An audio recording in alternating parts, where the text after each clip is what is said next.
Fala meus amigos são paulinos, uma excelente sexta-feira, estamos aqui trazendo mais um vídeo no canal com essas últimas informações aí do Tricolor, nessa preparação para o jogo contra a equipe do Vasco da Gama lá no Rio de Janeiro no domingo. Estou trazendo um corte com essas últimas informações em jogo importante, até porque o São Paulo está de olho no G7 do Campeonato Brasileiro para a Libertadores do ano que vem. Se inscreva no canal, deixa seu like, se quiser deixar a opinião de vocês aí nos comentários e vamos aí com o vídeo. Agora a gente vai conversar com o Rafael Valente, que traz pra gente as informações de Vasco e São Paulo.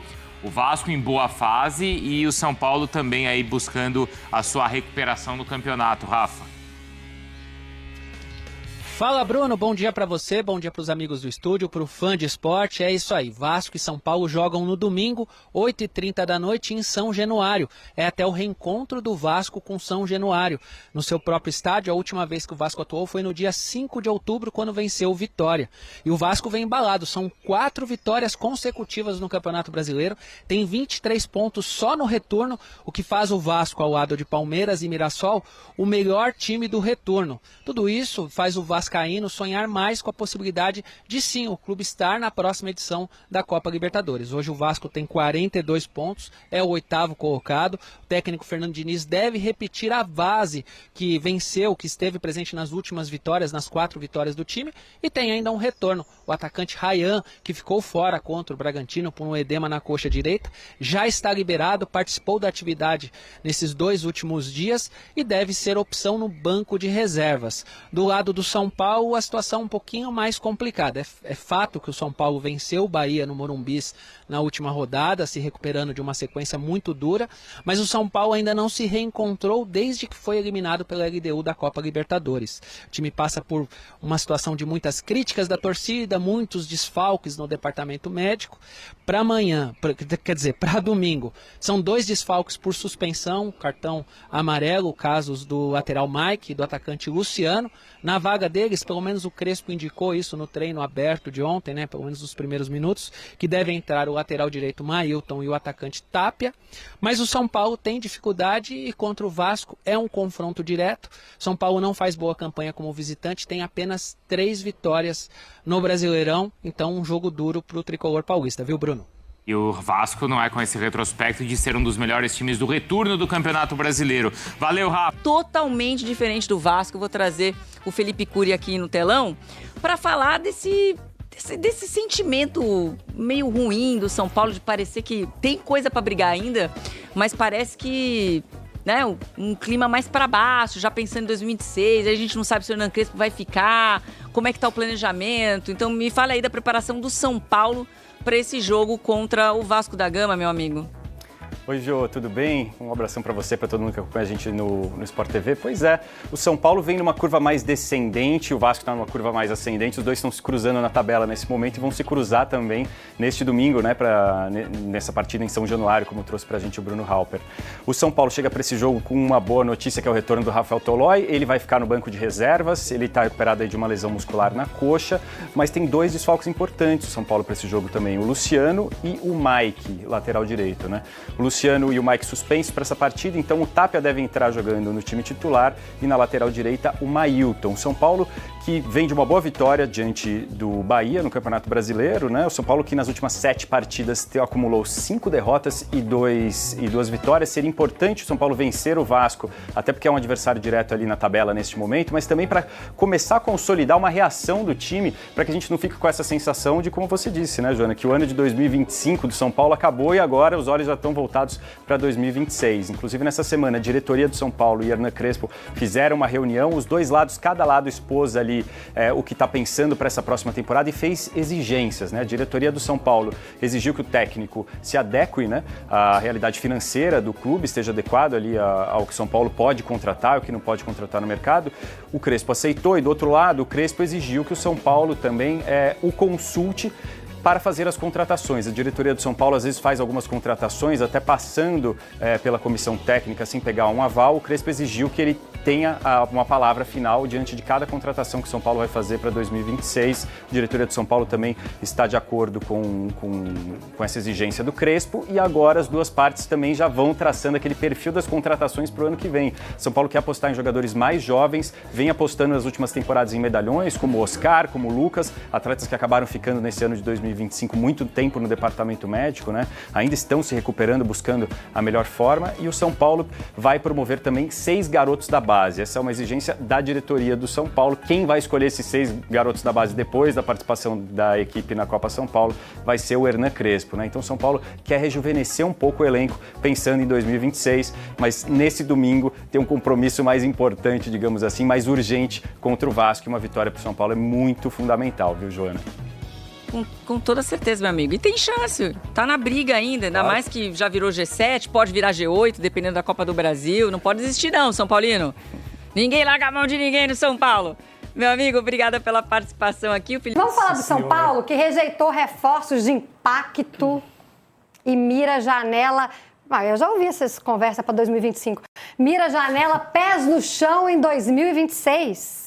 Conta pra nós, Valentim. A gente noticiou durante a semana que teve a primeira reunião de planejamento do São Paulo no CT da Barra Funda na quarta-feira. A primeira de várias, né? Então toda semana agora o São Paulo vai ter pelo menos um dia na semana em que vai sentar. O Arnaldo chamou ontem na live de a Santa Ceia, né? Uma mesa gigantesca, assim, onde vai ter Crespo, Maurício Ramalho, todo o departamento de futebol, alta cúpula do São Paulo, incluindo o Carlos Magno, né? O superintendente de futebol que agora despacha lá do CT da Barra Funda. E nessas conversas iniciais, na quarta-feira, falou-se muito de calendário, então a gente falou que a primeira janela do ano vai ser muito importante, mais importante do que normalmente é, porque vai englobar 18 rodadas do Campeonato Brasileiro. Então a segunda janela, a janela de meio do ano, ela vai vir depois de 18 rodadas do Brasileirão.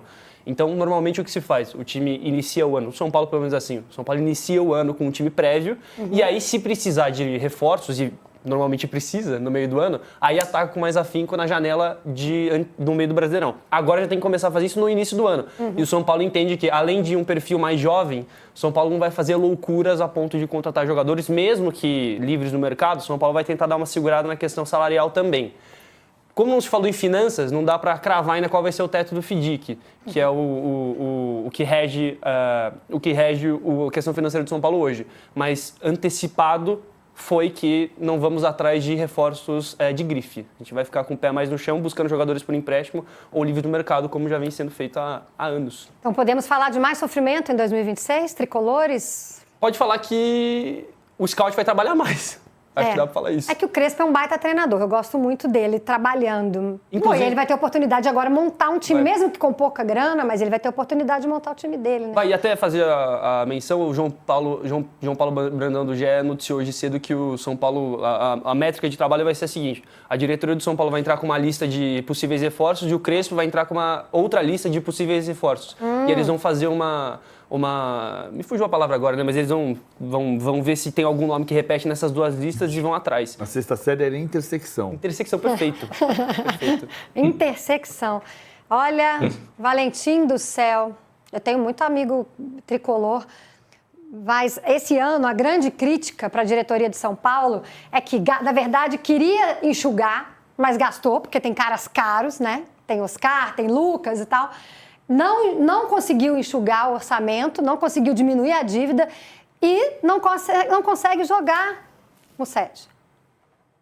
Pois é, e eu tenho sempre uma reflexão sobre esses jogadores de graça no mercado, né? Isso o dirigente utiliza sempre, mas muitas vezes esses caras acabam sendo mais caros, né? Se for colocar o tempo total de contrato, tudo que se gasta de salário, 13º, luvas, comissão, não deixam de ser, tão longe de ser jogadores de graça. E aí, na hora do desespero, você precisa contratar, por exemplo, o Rafael Tolói, que ficou 2 meses de férias, porque você precisa de um zagueiro, porque os outros estão se machucando, e aí você acaba gastando mais, porque a janela está fechando. Então, beleza, você contratar jogadores de graça, que são esses livres ou por empréstimo, mas precisa ter essa curadoria. Eu acho que, pelo menos na teoria, o São Paulo dessa vez acerta. Tá, entre aspas, aí antecipado, né? Tem muita gente já se mexendo, mas tem um tempo suficiente para cruzar essas listas, fazer esse match entre o Crespo e a diretoria com seus scouts que não sejam Rigones e Rafael Toló e Dinenos, que o São Paulo tenha mais cuidado para a próxima temporada. Ô, Valentim, já se fala de posições? Não se fala. Mas assim, o Crespo com certeza já deve ter uma antecipação. Só não precisa do gol, né? Vamos combinar, né? Só o gol que tá tudo certo. Né? E tem atacante, né? Se tiver saudável. Os atacantes têm que melhorar, né? Tem que sair do DM, claro. Você tem 3 centroavantes que tiveram lesão de joelho. Precisa de um atacante, porque o Caleri, quando saiu do time, não estava bem. E vai voltar da lesão. Mas o André estava, quando machucou. O artilheiro. O artilheiro. Mas o André, se a gente pegar... Esse time foi, Fabiola, montado e André Silva. Com todo respeito aos 3, mas não foi para isso que o time foi montado. Você pode chegar à conclusão de que Lucas, Oscar e Caleri envelheceram e que não são mais os atacantes para o ano que vem. Tá, mas então você vai ter a Ferreirinha, Luciano e André Silva, o Tapia. Você pega o time de agora, o time continua com 9 desfalques. Né? Ferrari saiu do departamento médico. Tolói também saiu. Eu considerei o Tolói. Então tem 8 ou 7. Mas ainda é muita gente no DM. Então você começa a montar o time. Amanhã não tem Mike. Amanhã não. Domingo contra o Vasco. Não tem Mike. Não tem Cedric. Isso. Aí vai jogar o Mailton. O Mailton, que foi contratado para ser o lateral direito como opção, ele virou o 3º nome, porque o Mike ganhou o lugar dele. Então tem uma coisa que também... Porque você vai contratar... O São Paulo não contratou neste ano nenhum jogador gastando na rescisão do contrato. Sim. O que o Musetti está dizendo, ele tem razão. O jogador não vem de graça. O São Paulo projetou gastar 65 milhões de reais com luvas e gastou 44.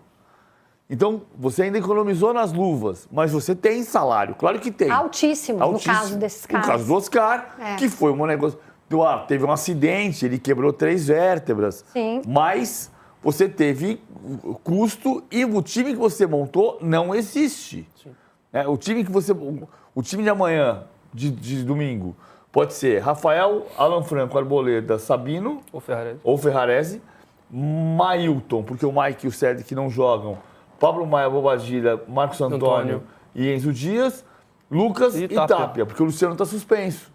Então até isso tem, o Luciano está suspenso, Bobadilha está suspenso. Não, já cumpriu. O Luciano está suspenso. Mas o Tolói treinou, né? Treinou, liberadíssimo. Tá liberadíssimo. Mas deve... Banco, é banco. Provavelmente. E só um detalhe, João Pedro Brandão do GE. Vamos. E importante só ressaltar, não se fala ainda, não teve uma reunião para falar de reforços ainda. O que teve, na verdade, foi uma reunião para traçar calendário e como falou-se na janela, aí falou-se também em como vamos atacar no mercado. Atacar comedidamente, né? Como a gente já trouxe. Essa é a situação do São Paulo hoje. O Eduardo Alessandro da Silva Santos fala que São Paulo se apequenou, é muito triste falar, mas é verdade. Quando eu cheguei em 2005 a São Paulo, da minha BH, o São Paulo era o Dream Team, assim, cara. Os São Paulinos eram até chatos, vou te falar. Os caras eram chatos, as mulheres eram chatas, porque era o Barcelona do Brasil, né? O que o Flamengo e o Palmeiras são hoje, em 2005 era o São Paulo.